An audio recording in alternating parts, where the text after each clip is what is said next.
কোর্সটা shared course, যদিও আমি তোমাদের সেকশনকে পুরোটা আমিই পড়াবো, কিন্তু এ আর বি সেকশনে ইন্টারেস্টার নিচ্ছেন। আমরা কোয়েশ্চেন দুজনে মিলেই করি, সিলেবাসও দুজনে মিলে ডিসকাস করে করি। তো এটা হচ্ছে আমাদের কোর্স আউটলাইন, কিন্তু দেখা যাচ্ছে না, এটা হচ্ছে আমাদের কোর্স আউটলাইন পড়া যাচ্ছে।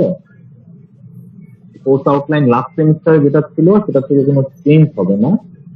আমাদের একটা প্রিরিকুইজিট আছে, P1 fluid mechanics. Fluid mechanics অবশ্যই পাস করতে হবে যদি এই কোর্স নিতে হয়। ফ্লুইড মেকানিক্সে পাস না করলে এই কোর্স নেওয়া যাবে না। আমাদের এই কোর্সে যা যা পড়ানো হবে তার যদি একটা সিনপসিস বলি, ওপেন চ্যানেল ফ্লোর ক্লাসিফিকেশন করবো, প্রপার্টিজ করবো, ওপেন চ্যানেল ফ্লোতে ভ্যালিডিটি এবং প্রেসার কিভাবে ডিস্ট্রিবিউট হয়, এনার্জি এবং মোমেন্টাম প্রিন্সিপাল কি, স্পেসিফিক এনার্জি কি, বিভিন্ন ধরনের প্রবলেম করবো, হোয়াট ইজ ক্রিটিক্যাল ফ্লো, কিভাবে কন্ট্রোল প্রিন্সিপাল কি অ্যাপ্লাই করে ফ্লো মেজারমেন্ট করা হয়, বিভিন্ন ধরনের ডিভাইস করবে, ইউনিফর্ম কনসেপ্ট করবে, বিভিন্ন ইকুয়েশন লাইক কেভিএন ওয়েনিং দেখবো, রেজিস্ট্যান্স কোএফিসিয়েন্টের এস্টিমেশন শিখবো, হাইড্রোলিক জাম্প দেখবো, গ্র্যাজুয়ালি ভ্যারিড ফর বিভিন্ন অ্যানালাইসিস করবো। অবশেষে আমরা শেষ করবো হচ্ছে চ্যানেল ডিজাইনের মাধ্যমে। এটা হচ্ছে আমাদের কোর্সের সিনপসিস। আমাদের কোর্সের অবজেক্টিভ হচ্ছে তিনটা।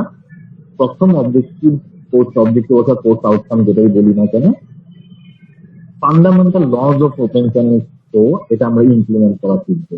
কেন ইমপ্লিমেন্ট করা শিখবো? আমরা বিভিন্ন ফ্লোর দিয়ে ফ্লো, ভেলোসিটি এবং প্রেসার ডিস্ট্রিবিউশনের বিভিন্ন স্টেট আছে, সব স্টেট জানার জন্য আমরা এই ফান্ডামেন্টাল লজ গুলো আমরা জানি এবং সেটা ইমপ্লিমেন্ট কিভাবে করতে হয় সেটা জানি। বিভিন্ন ধরনের চ্যানেল আছে, বিভিন্ন ধরনের চ্যানেল আসছে, এইসব চ্যানেল আমরা ক্লাসিফাই যে করবো, ক্লাসিফিকেশনের মাধ্যমে যেসব বেসিক চ্যানেল আমরা করবো, কিভাবে ডিজাইন করে স্পেসিফিক নিডস এর জন্য কিভাবে আলাদা আলাদা ভাবে ডিজাইন করতে হয় সেটা। বিভিন্ন ধরনের হাইড্রোলিক জাম্প আছে, সেটা আমরা পরে বলবো, সেটা অ্যানালাইজ করা শিখবো, বিভিন্ন গ্র্যাজুয়ালি ভ্যারিড কন্ডিশন শিখবো।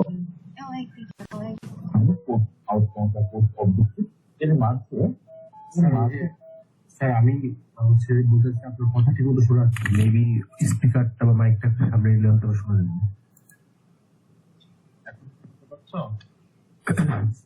শুনতে পাচ্ছি, ক্লিয়ার হচ্ছিল না তখন আর কি, এখন শোনা যাচ্ছে। এখন কি ক্লিয়ার শুনতে পাচ্ছ? জি স্যার। আবার প্রথম থেকে বলতে হবে না, যেখানে আছে সেখান থেকে শুরু করতে চলবে না স্যার, শুরু এখান থেকে শুরু করলে চলবে।